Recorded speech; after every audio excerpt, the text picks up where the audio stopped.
Hi viewers, welcome to my YouTube channel. In this video I am going to explain medium transmission lines. So in previous lectures we discussed about short transmission lines. In short transmission line calculations, the effect of line capacitance are neglected because such lines have smaller lengths and transmit power at relatively low voltages. So that means it transmit less than 20 kV voltage, right? However, the length and voltage increases, the effect of the capacitance cannot be neglected. So if you see the medium transmission lines, so we know that a medium transmission line length is about 80 kilometers to 160 kilometers. So similarly, voltage range is also 20 kV to 100 kV, right? So in order to maintain reasonable accuracy, so in medium transmission line calculations, the line capacitance must be taken into the considerations, right? So generally capacitance is uniformly distributed throughout the length of the transmission line, but our simple calculations, to make the calculation simple, the line capacitance is assumed to be lumped or concentrated in the form of capacitor. So that is shunted across the line at one point or more than one point. So based on the capacitor location, we can know the performance of medium transmission lines in three methods. So first method is end condenser method. This is also called as end capacitor method. And second one is nominal T method.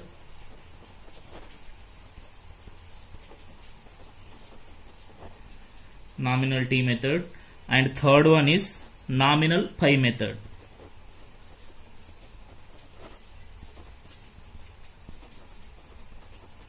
Okay, so these are the three different methods in medium transmission lines. So first in this video I am going to explain end condenser method, right?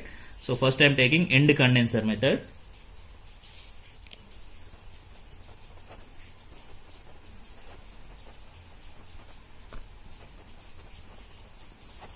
End condenser method. Okay, so in this method the capacitance of the line is lumped at the receiving end, that means a load end. So see the circuit diagram. So you can see the circuit diagram here.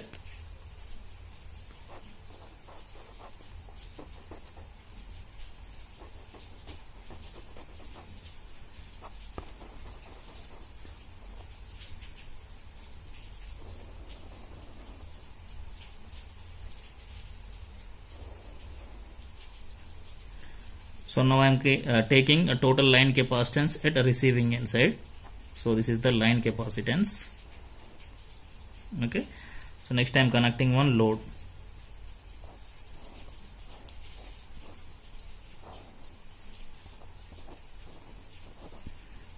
So this is the sending end side. Vs. Sending end voltage is Vs, and this is the transmission line resistance R. And this one is transmission line reactance XL. So capacitance C. So voltage across receiving end side is VR, that is the receiving end voltage. So next I am taking sending end current as IS. Next receiving end current IR, and current through the capacitor I am taking IC. Okay, so this is the equivalent circuit diagram for medium transmission line in end condenser method. So this is the per phase diagram. So single phase or per phase diagram. So here Vs is the sending end voltage per phase. Similarly Vr is also receiving end voltage per phase. Is is the sending end current per phase. Ir is the receiving end current per phase. So these are the per phase values. Resistance also per phase. Inductance value also per phase value. Right. So this is the circuit diagram. So now draw the phasor diagram for this. So next I am taking phasor diagram. So in this take VR as our reference vector. Okay, so if you take VR as a reference vector,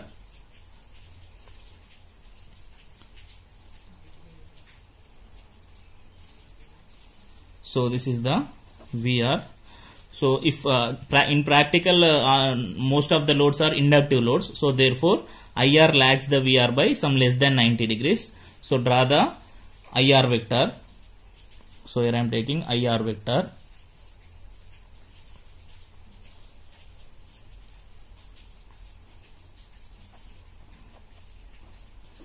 IR vector. Next, so see here,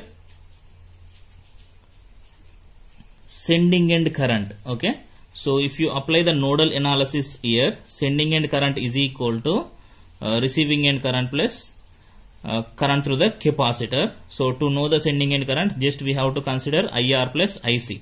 So first to draw the IC vector. So here IC is the current flowing through the capacitor. Then what is the voltage drop across this capacitor? So here VR. Okay, so these two are in parallel. So in parallel voltage is same. So here VR is nothing but voltage across the capacitor. So therefore IC leads VR by 90 degrees. So that means IC vector will be like this. IC, right? So to get IS, we have to add IC to the IR. So take IC vector from IR. So just I am taking parallel line. So this is IC vector. So it is parallel to this one. Okay. So next resultant of these two becomes IS. So this is the IS vector. Okay. So therefore IS is equal to IR plus IC. IS is equal to sending end current is equal to vector sum of IR plus IC. Right. So next take a drop IR drop, IS R drop. So which is parallel to the IS vector. So therefore take a vector from VR. So this vector should parallel with IS. So this vector is ISR. So next same amount of current flows through the XL.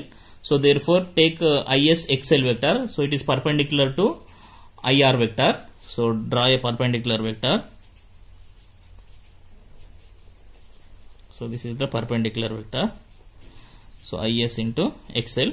So remember here in transmission lines, inductance value is more compared to transmission line resistance. So that's why the length of the IXL vector is more. So length of the IXL vector is more compared to IR vector. So observe this. So resultant of these three vectors is sending end voltage. Resultant of these three vectors is sending end voltage Vs. Okay. So this is the phasor diagram. So if you see the angle between Vs and Is. So angle between Vs and Is is sending end side power factor angle pi s. Okay, sending end side power factor angle pi s. So next angle between VR and IR. So where is IR? So this one. Angle between VR and IR is receiving end side power factor angle. So these two. Angle between these two is receiving end side power factor angle cos pi r. So this is the phasor diagram for end condenser method. Phasor diagram for end condenser method. So next I am deriving the formulas. This is the circuit diagram. So in this apply KVL for the loop. Okay, apply KVL for this loop. So what is the KVL equation? So here current direction is clockwise direction. So therefore if you apply the KVL, minus Vs, start from Vs, minus Vs plus Is R drop, next plus Is XL drop. So next what is the voltage across capacitor? Voltage across capacitor is VR, right? So therefore take VR plus VR is equal to 0. So therefore Vs is equal to, so this is the vector sum, Vs is equal to VR plus ISR plus IS bar XL, right? So this is the equation for sending end voltage. So if you take the vector sum, just consider JXL. So just consider instead of XL, JXL. So therefore Vs bar is equal to, what is the formula? VR plus, so if you take Is common, R plus JXL. So we know that R plus J XL is impedance. So therefore Vs bar is equal to VR plus Is Z. Vs bar plus Is Z.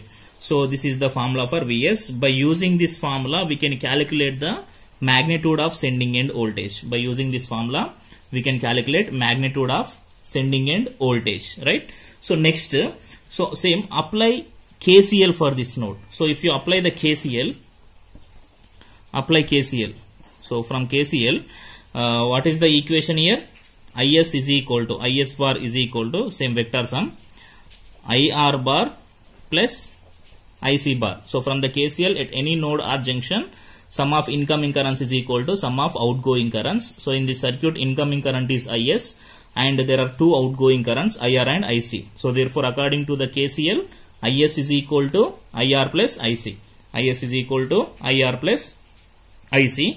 So next, IC value. So coming to the current flowing through the capacitor, current flowing through the capacitor is equal to voltage across the capacitor by impedance across the capacitor. So what is the voltage across capacitor? Voltage across capacitor is VR. So therefore VR by impedance of the capacitor. So impedance of the capacitor is minus J XC. Minus J XC. So therefore from this VR by minus J. So we know that XC is equal to 1 by omega C. 1 by omega C. So from this we can write VR by minus J. 1 by omega C we can write like this, omega C. Okay. So therefore VR omega C by J. So 1 by minus J means it is J. So that means if you multiply and divide it with J, then what happen? It becomes J by minus J square. So minus J square is equal to 1. So therefore it will become J VR omega C. So therefore IC. So therefore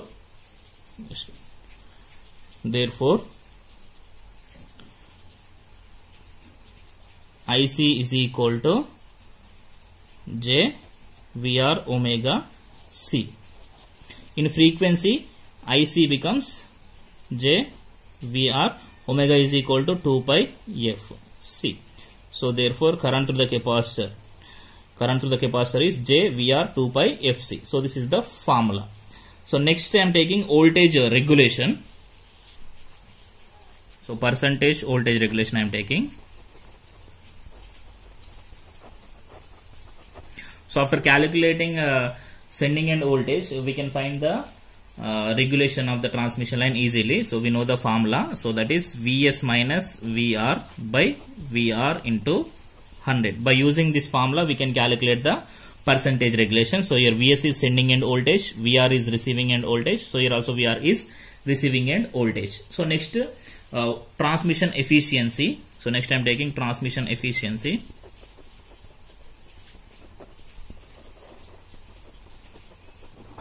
Transmission efficiency is equal to, so for example, if I take a per phase value, so just consider here also power delivered per phase by power delivered per phase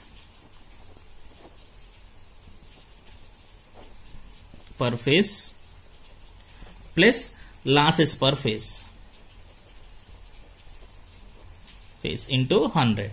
Okay, so here power delivered per phase by power delivered per phase plus losses per phase into 100. So in denominator, power delivered per phase plus losses are nothing but sending end per phase value, right? So if you see the formula, power delivered per phase is, we know that VR IR cos pi R. So by power delivered per phase, that is VR IR cos pi R plus losses per phase. So what are the transmission line losses?